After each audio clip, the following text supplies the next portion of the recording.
નમસ્કાર મિત્રો, હું અંબાલાલ પટેલ મારી પોતાની ચેનલ અંબાલાલ પટેલ ઓફિશિયલમાં તમારું સ્વાગત કરું છું. મિત્રો, આજે ગુજરાતના વાતાવરણની અંદર પલટો આવ્યો છે અને ખાસ મિત્રો 33 જિલ્લાઓમાં વરસાદની આગાહી કરવામાં આવી છે અને સાથે વરસાદની આતુરતાથી રાહ જોઈ રહેલા દરેક લોકો માટે આજે ખૂબ જ અગત્યના સમાચાર છે. મિત્રો, ગુજરાતમાં ચોમાસાની ધમાકેદાર એન્ટ્રી ક્યારે થશે? આગામી દિવસોમાં વરસાદની શું સ્થિતિ રહે છે?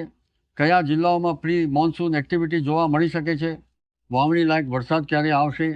તેમજ સમગ્ર ચોમાસાની સિઝનમાં જૂન, જુલાઈ, ઓગસ્ટ અને સપ્ટેમ્બર મહિનામાં વરસાદની સ્થિતિ કેવી રહેવાની સંભાવના છે?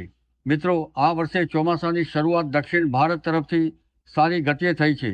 કેરળમાં ચોમાસાનું આગમન 4 જૂનના રોજ થયું હતું અને ત્યારબાદ ખૂબ જ ઝડપથી તે તમિલનાડુ, કર્ણાટક અને ગોવા તરફ આગળ વધ્યું.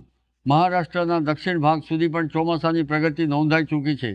બીજી તરફ અરુણાચલ પ્રદેશ, આસામ, મેઘાલય અને ત્રિપુરા સહિત પૂર્વોત્તર ભારતના અનેક વિસ્તારોમાં પણ ચોમાસાએ પોતાની હાજરી નોંધાવી દીધી છે. એટલે કે દેશના દક્ષિણ અને પૂર્વીય વિસ્તારોમાં ચોમાસું હવે સક્રિય બની રહ્યું છે. પરંતુ સૌથી મોટો પ્રશ્ન એ છે કે આખરે ગુજરાતમાં ચોમાસું ક્યારે પહોંચશે? મિત્રો, દર વર્ષે એક વાત જોવા મળે છે કે ચોમાસું દક્ષિણ ભારતથી મહારાષ્ટ્ર સુધી ખૂબ ઝડપથી આગળ વધે છે, પરંતુ ત્યારબાદ ગુજરાત સુધી પહોંચવામાં તેને થોડો વધુ સમય લાગે છે. હાલની સ્થિતિમાં કોઈ મોટી અને મજબૂત હવામાન પ્રણાલી અરબી સમુદ્ર કે બંગાળની ખાડીમાં સક્રિય દેખાતી નથી, જેના કારણે ચોમાસાની ઉત્તર પશ્ચિમ દિશામાં આગળ વધવાની ગતિ ધીમી પડી શકે છે. હવામાન વિભાગના વિવિધ મોડેલ્સ અનુસાર આગામી દિવસોમાં ગુજરાતના કેટલાક વિસ્તારોમાં પ્રી મોન્સૂન એક્ટિવિટી જોવા મળી શકે છે.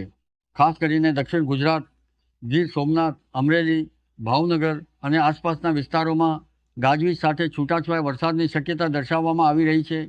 શરૂઆતમાં આ વરસાદ મર્યાદિત વિસ્તાર સુધી સીમિત રહી શકે છે, પરંતુ ધીમે ધીમે ભાજનનું પ્રમાણ વધતા વરસાદી પ્રવૃત્તિમાં વધારો થઈ શકે છે. મિત્રો, હાલ દેશના વિવિધ ભાગોમાં વરસાદી પ્રવૃત્તિ જોવા મળી રહી છે. દક્ષિણ ભારતના અનેક વિસ્તારોમાં સારો વરસાદ નોંધાઈ રહ્યો છે. મધ્યપ્રદેશના કેટલાક વિસ્તારોમાં પણ વરસાદી માહોલ બન્યો છે. ઉત્તર પ્રદેશ અને બિહાર તરફ પણ પ્રી મોન્સૂન એક્ટિવિટી સક્રિય થઈ રહી છે.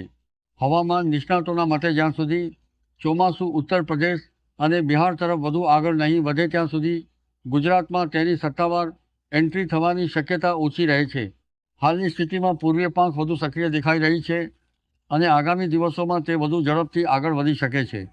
મિત્રો, દક્ષિણ ચીન સમુદ્ર તરફ બનેલી એક હવામાન પ્રણાલીની અસર હવે ધીમે ધીમે પૂર્વીય વિસ્તારોમાં જોવા મળી રહી છે.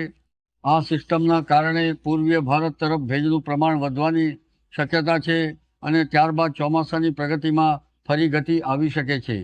હવામાન મોડેલ્સ અનુસાર 12 અને 13 જૂન બાદ પૂર્વીય પાંખ વધુ સક્રિય બનશે અને ત્યારબાદ ઉત્તર પ્રદેશ તથા બિહાર તરફ ચોમાસાની આગળ વધવાની પ્રક્રિયા વધુ મજબૂત થઈ શકે છે. જો આ સ્થિતિ અનુકૂળ રહે તો મધ્ય જૂન બાદ સમગ્ર દેશના હવામાનમાં નોંધપાત્ર ફેરફાર જોવા મળી શકે છે. બીજી તરફ અરબી સમુદ્રમાં હાલ કોઈ મજબૂત સિસ્ટમ સક્રિય નથી. આ કારણસર ગુજરાત તરફ ચોમાસાની પ્રગતિ થોડું ધીમી ગતિએ થઈ રહી છે. હવામાન વિભાગના કેટલાક અનુમાનો મુજબ અરબી સમુદ્રમાં ભેજનું પ્રમાણ ધીમે ધીમે વધશે, પરંતુ હાલમાં એવી કોઈ પરિસ્થિતિ દેખાતી નથી કે જેના કારણે તાત્કાલિક ચોમાસું ગુજરાતમાં પ્રવેશ કરી શકે. મિત્રો, હાલ એક બીજી મહત્વપૂર્ણ બાબત પણ સામે આવી રહી છે. પશ્ચિમ અને ઉત્તર પશ્ચિમ દિશામાંથી ફૂંકાતા ગરમ અને તેજ પવનોના કારણે તાપમાનમાં વધારો થઈ શકે છે.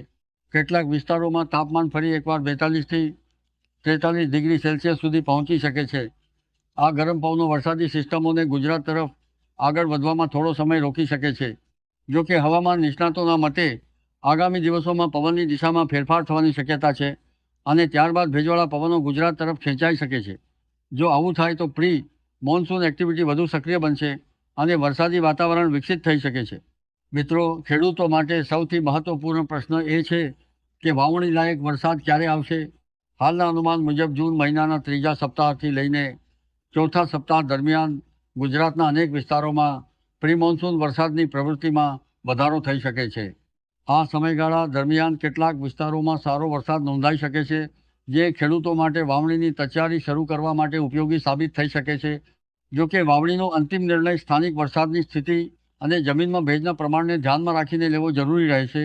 મિત્રો, આ વર્ષે એલ નીનોની અસર અંગે પણ ઘણી ચર્ચા થઈ રહી છે. કેટલાક હવામાન મોડેલ્સ અનુસાર એલ નીનોના કારણે વરસાદી સિસ્ટમોની સંખ્યામાં ઘટાડો થઈ શકે છે.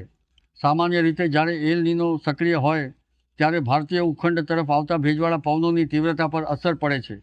પરિણામે કેટલીક વખત વરસાદ સામાન્ય કરતાં ઓછો રહેવાની શક્યતા ઊભી થાય છે. જો કે અંતિમ સ્થિતિ ઘણી બધી હવામાન પ્રણાલીઓ પર આધાર રાખે છે અને માત્ર એક પરિબળના આધારે સંપૂર્ણ ચોમાસાનું અનુમાન લગાવવું યોગ્ય નથી. મિત્રો, ભારતીય હવામાન વિભાગે જૂન મહિનાની શરૂઆતમાં જે સંકેતો આપ્યા હતા તે સંકેતો સાચા પડ્યા છે અને સાથે વરસાદ પણ સારો એવો પડ્યો છે.